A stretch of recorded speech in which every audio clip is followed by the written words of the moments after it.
Bismillahirrahmanirrahim. Alhamdulillahirrabbilalamin. Allahumma sholli ala sayyidina Muhammad wa ala ali sayyidina Muhammad. Kawan-kawan, dalam video kali ini saya ingin sharing ya tentang bagaimana sih memahami sifon ya. Sifon ini. Nah, sifon ini mungkin kawan-kawan ada yang belum tahu. Fungsinya adalah untuk jebakan atau untuk menangkap kotoran ya yang berada di saluran wastafel. Nah, wastafel sendiri seperti apa? Yaitu seperti ini. Nah, biasanya wastafel ini kan terbuat dari keramik ya. Fungsinya biasanya sih untuk orang yang ya biasanya ya untuk cuci muka, kemudian gosok gigi kayak gitu, atau sekedar cuci tangan gitu ya. Ya biasa sih paling sering kita lihat kayak di rumah makan ataupun di rumah sakit kayak gitu ya.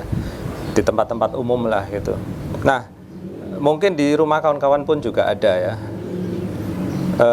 Jadi gini kawan-kawan, kelihatannya memang simpel ya sifon ini, tapi kalau kita salah pasang itu akibatnya bocor ya, akibatnya terjadi kebocoran.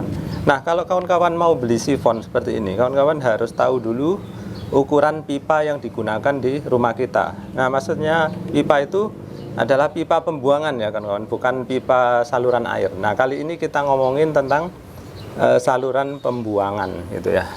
Nah, untuk urutannya ya kawan-kawan, nanti kawan-kawan saya akan ajak untuk melihat langsung dan memasang langsung di wastafel yang beneran. Tapi saya akan terangkan dulu bagian-bagian dari sifon ini. Ya, yang pertama, kawan-kawan perhatikan. Ini kebetulan tadi saya beli mereknya Power ya. Nggak tahu kalau kawan-kawan beli yang merek lain apakah sama persis. Mudah-mudahan sama ya. Nah, kawan-kawan perhatikan bahwa dia itu inputnya dari atas ini, kemudian outputnya di sini. Nah, yang perlu diperhatikan adalah ukuran dari pipanya ya.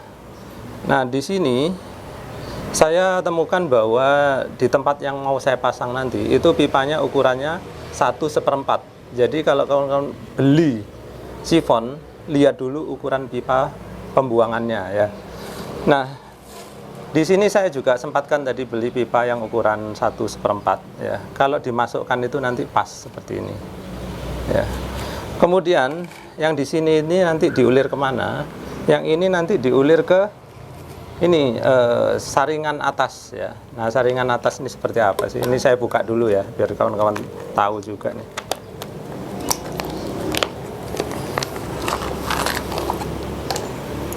Nah, ini nanti semua akan saya peragakan ya untuk memasang ini. Ya, seperti ini. Nah, nanti susunannya seperti apa? Oke lah, kita urutkan aja ya, mulai dari atas dulu nih. Nah, anggaplah ini nanti permukaan dari wastafel ya kawan-kawan. Nah, maka nanti ini tutupnya ya, saya minggirkan aja dulu. Nah, nanti yang kawan-kawan harus pasang adalah jangan lupa ada karetnya, jadi karet atas terus dipasang seperti ini. Kemudian nanti dari bawah dia dipasang seperti ini. Nah, itu ya. Yang ini anggap bodinya wastafel ya, kawan-kawan.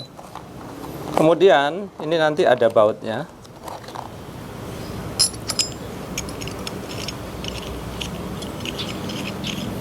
Nah, nanti bautnya ini panjang ya. Jadi wastafel itu karena keramik dia memiliki ketebalan. Jadi mungkin tebalnya sampai segini ya. Intinya apa? Karet ini dia harus rapat ke bodi dari wastafel ya. Selain dia harus rapat, material karetnya pun harus bagus ya. Ini tadi saya beli yang merek Showi ya kawan-kawan.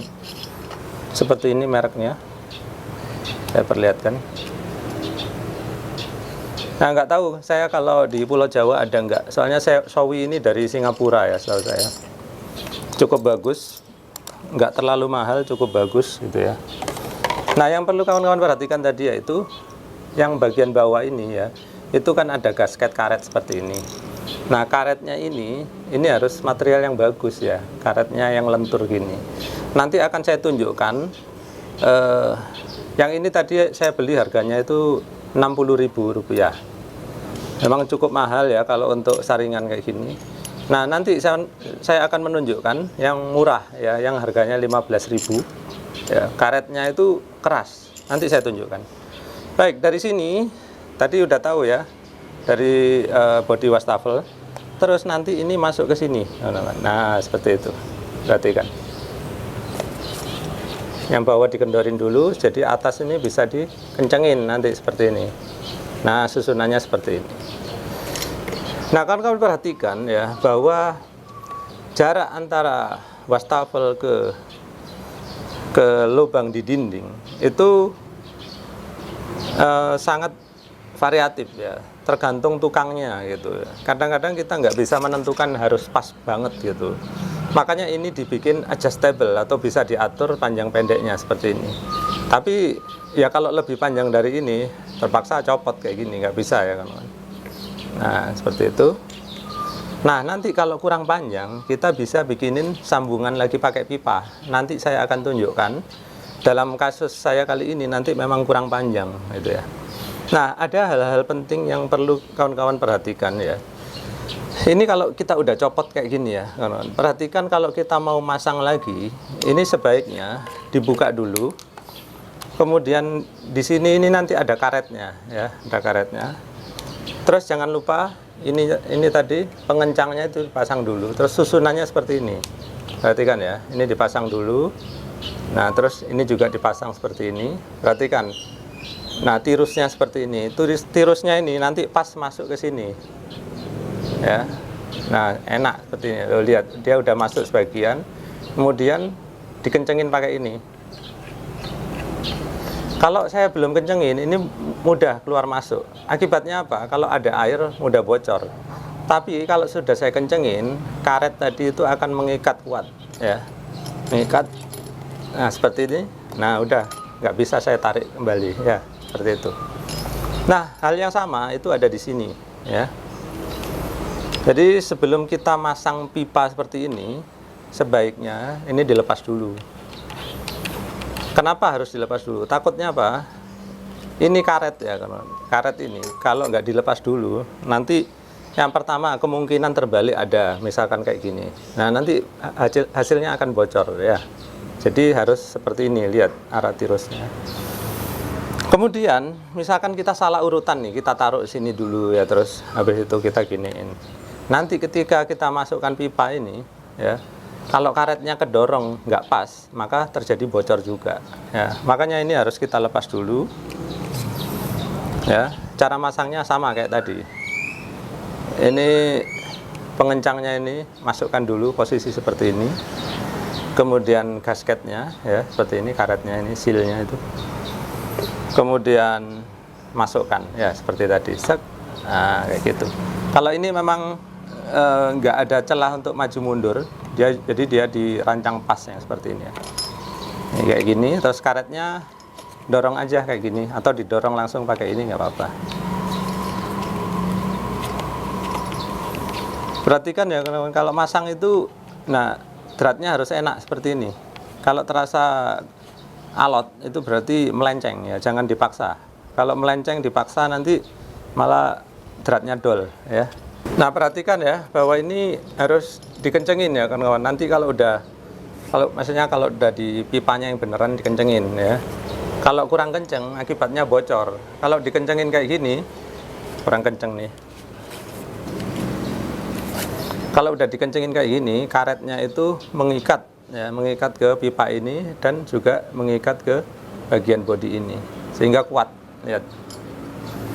Kalau dia kurang kenceng, misalkan kendor kayak gini, maka mudah terjadi kebocoran. Perhatikan ya. Nah, seperti ini. Berarti kan masangnya harus seperti tadi ya. Karetnya dulu baru dikencengin. Nah, kemudian untuk kawan-kawan yang belum pernah menggunakan ini, kemudian beli rumah atau kerja di tempat yang ada kayak gini, kemudian kok mampet atasnya itu, maka kawan-kawan nggak perlu membongkar semuanya ya. Yang perlu dibuka hanya daerah sini. Nah, biasanya di sini ini terus entah bekas nasi atau kotoran lainnya, tinggal dibuang aja gitu. Terus dipasangkan kembali. Jangan lupa di sini itu ada sil karet ya. Kalau nggak ada silnya kemungkinan besar akan bocor. Nah, seperti ini. Ini dia wastafel yang mau kita perbaiki ya, atau kita make over. Nah, kami perhatikan ini memang udah lama ya. Dan ini pakai yang tipe murahan, nanti saya tunjukkan isinya. Tapi yang paling penting di sini, nah di sini kawan-kawan bisa melihat bahwa perpipaannya itu nggak efisien ya. Dia kesana kemari, habis itu tambelannya juga dilem sana sini. Kita akan mencoba apakah kita bisa menyederhanakan ini nanti ya. Ayo kita lihat hasilnya. Yang pertama, ini kita copot dulu. Ini udah jelas bahwa ini memang bocor ya. Kita akan copot dulu. Ini banyak sekali lemnya.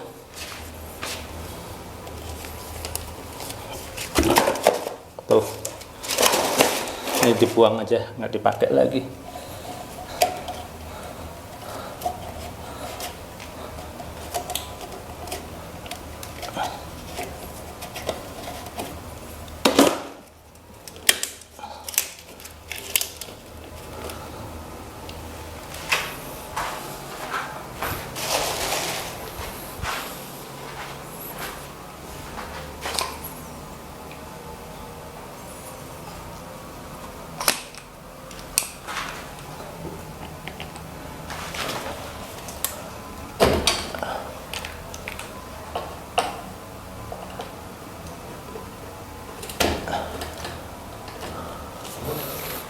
Ini bautnya udah berkarat jadi susah untuk dilepas.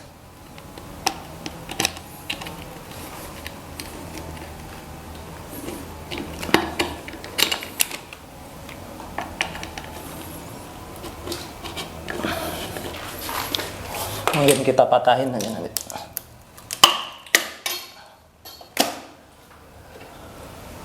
Nih karatnya luar biasa, nggak bisa dilepas lagi.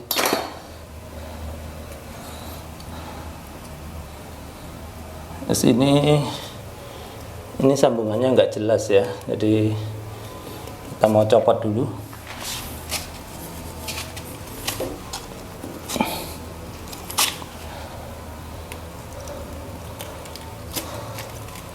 Nah ini kelihatan pipanya sekarang. Jadi kita harus memakai lem yang tepat sehingga nggak bocor. Kalau PVC itu harus pakai lem PVC ya, jangan pakai silikon. Kalau pakai silikon dengan PVC itu nggak menyatu. Kita bersihkan dulu.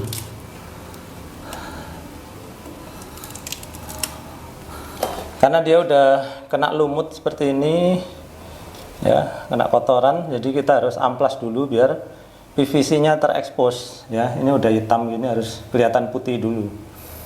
Kalau ini nanti kita lap aja nih.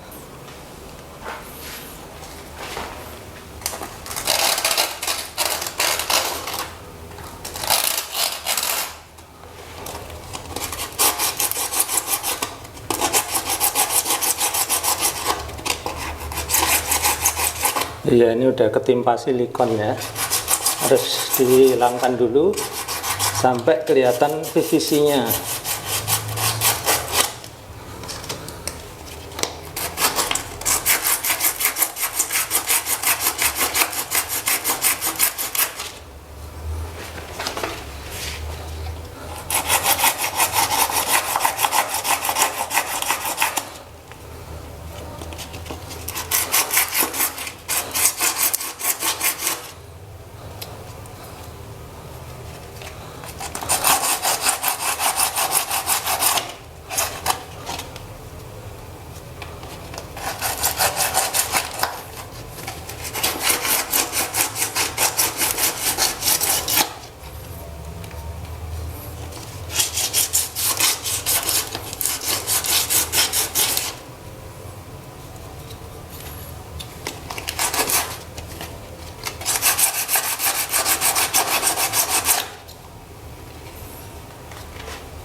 Kita sambung soket.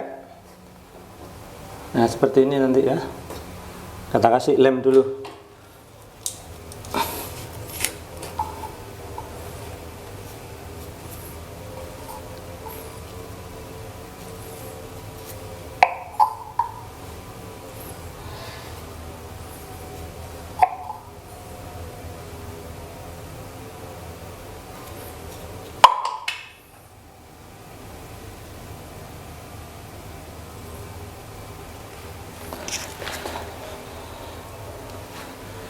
Oh ya, kalau kita ingin memasang wastafel ya, kita pastikan dulu bahwa antara lubang ini dan ini itu harus garis ya. Kalau dia nggak segaris, agak melenceng ke sana, maka kita kesulitan memasang sifonnya nanti. Sekarang kita saatnya memasang ini ya, saringannya. Ingat yang ini karetnya ada dua ya, atas punya, bawah punya. Yang atas ini nggak terlalu penting sebetulnya, tapi karena ada ya udah kita pakai aja. Yang paling penting yang bawah ini.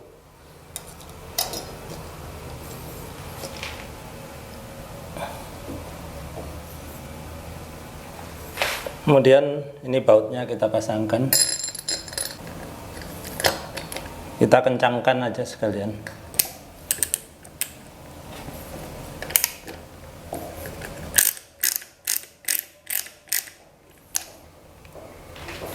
Nah karena ini bahannya dari kuningan ya kawan-kawan, saya nggak ragu untuk mengencangkan dia sekencang mungkin ya. Tapi kalau yang bahan murah seperti yang tadi saya buang di sini, dia terbuat dari plastik. Kalau kita mengencangkan pakai obeng terlalu kencang, plastiknya bisa jebol di sini. Makanya kalau beli model kuningan ini lebih yakin. Sekarang waktunya kita mengukur apakah ini bisa dipasang langsung. Perhatikan ya cara ngukurnya. Ini nanti pasti lurus seperti ini. Yang jelas ini butuh sambungan pipa 1/4 tadi ya, meskipun pendek ya. Karena apa? Ini soket tidak bisa langsung masuk sini, harus pipa yang putih tadi. Kemudian kita ukur panjangnya ini. Nah ternyata nggak nyampe. Jadi kita butuh sambungan, nanti kita akan buat sambungannya.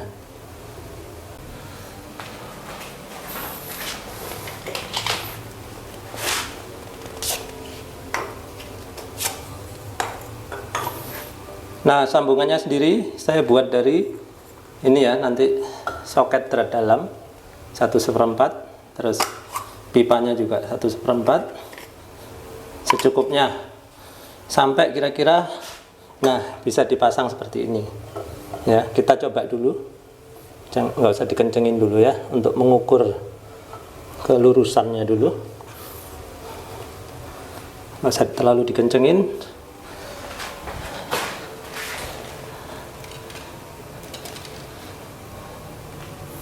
Nah ternyata ada masalah ini ya. Yang atas ini rupanya wastafelnya nggak lurus, sehingga pipanya agak miring sana, sehingga dia nggak ketemu sama sini. Nah maka ini baut yang mengikat ini harus saya kendorin sedikit biar ngasih celah ya, ngasih celah agar bisa goyang. Nah nanti mudah-mudahan nggak bocor ya, karena di sini akan timbul celah nanti.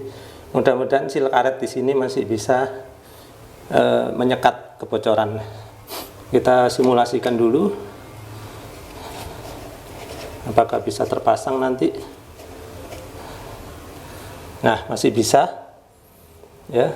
Sekarang kita akan lem ya, kita akan lem, kemudian pasang seperlunya, sil-silnya segala macam. Oke, agak maksa ini ya. Baik, sekarang akan kita lem sambungan-sambungannya.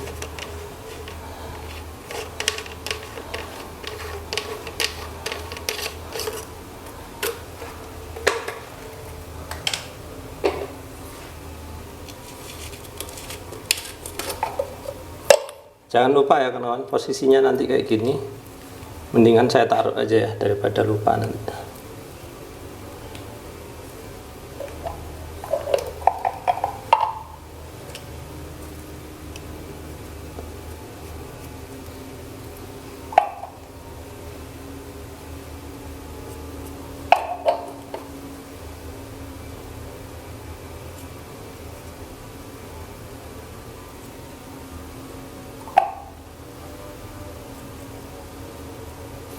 Nah, ini karena pipanya pendek, maka di sini saya tambahkan sedikit aja ya kawan-kawan, agar dia tidak meleleh mengotori pipa. Saya biasanya mengajarkan hanya sini saja, cuman karena pipanya pendek, kita sedikit menyalahi aturan. Seperti itu. Kemudian kita pasangkan ke sini.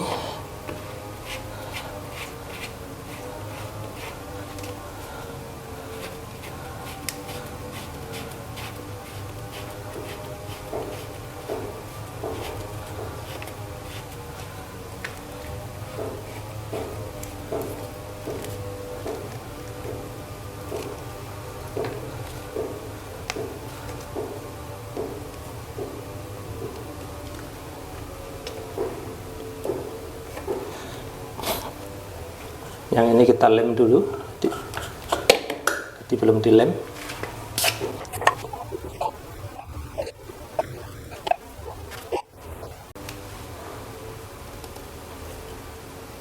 Oh ya, ini drat ketemu drat ya, seperti biasa kita harus beri seal tape.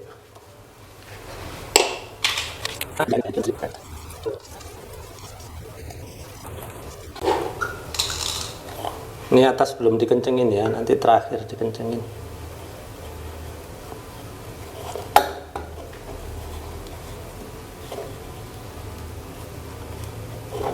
Ingat ya kawan-kawan, kalau masang drat, kalau ragu jangan terlalu dipaksa ya. Dia harusnya agak enak gitu masuknya. Cuman kadang kalau udah kena seal tape ini kita agak-agak susah masuknya pertama.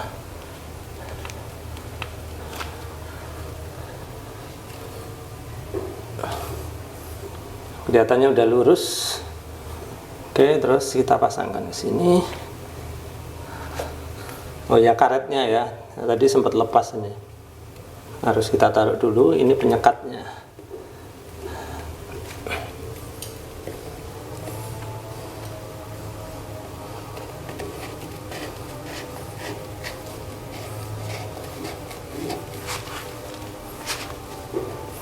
Kalau terasa alot, jangan ragu untuk ngulang lagi kawan-kawan, kadang melenceng dratnya ya. Nah, kalau enak gini baru kencangkan, nah gitu.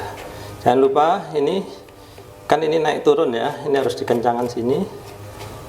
Nah, seperti itu. Jadi ini udah rapat, ini tadi udah rapat. Sekarang ternyata di sini kelihatan ada celah, jadi kita akan coba kencangin dulu. Mudah-mudahan tidak ada masalah. Oke, kita coba aja, kita isi air.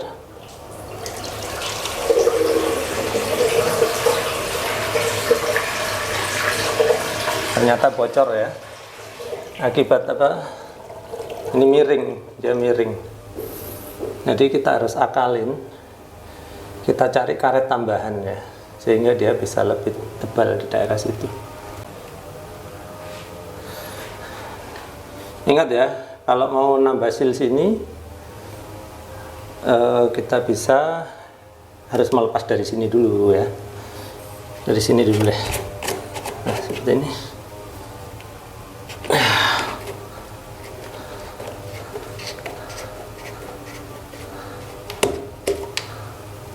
Ya dipaksa miring ini memang. Harus kita tambahin karet. Kita lepas dulu.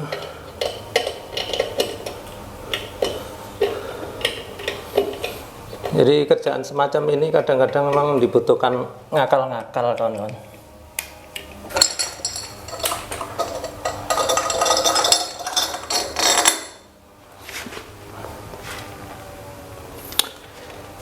Kita akan coba ya, karet atas kita pinjamkan dulu ke bawah sini, karena seperti saya bilang yang atas nggak terlalu penting.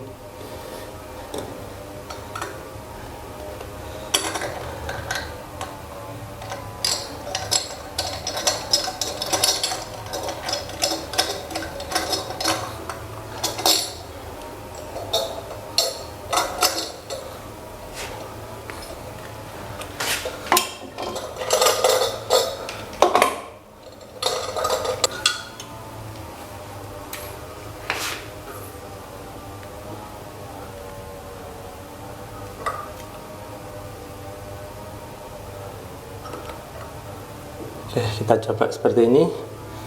Pasang dulu di sebelah sini ya, karena ini nanti baru kita paksa terakhir ya.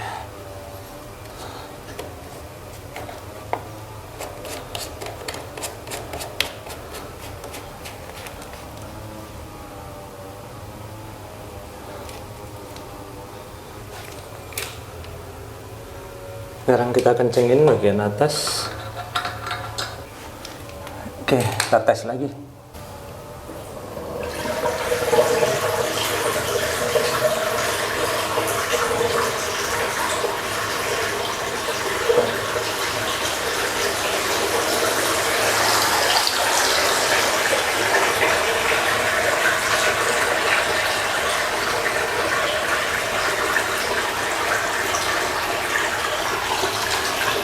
Oke, sudah tidak ada tetesan, jadi sudah berhasil kita. Kawan-kawan bisa bandingkan sendiri ya. Tadi yang pakai pipa, belok-belok segala macam sana kemari dan masih bocor. Sekarang sangat simpel ya, lurus dari atas ke bawah, langsung ke samping. Oh iya, tentang saringan yang saya bilang murahan itu ya seperti ini, kawan-kawan. Perhatikan ya, ininya plastik ya. Ini udah saya kasih seal tape. Ini plastik. Jadi ini yang saya bilang kalau terlalu kenceng bisa jebol ya, karena plastik bukan kuningan. Terus jeleknya lagi nih sealnya. Ini sealnya ini hampir mirip kayak plastik, nggak kayak karet. Jadi sangat kurang kelenturannya. Nah, jadi dia rawan bocor karena kurang lentur ya. Yang ini harganya yang 15.000 tadi. Baiklah, itu dulu video sederhana dari saya kali ini. Mudah-mudahan bermanfaat. Terima kasih sudah menyaksikan.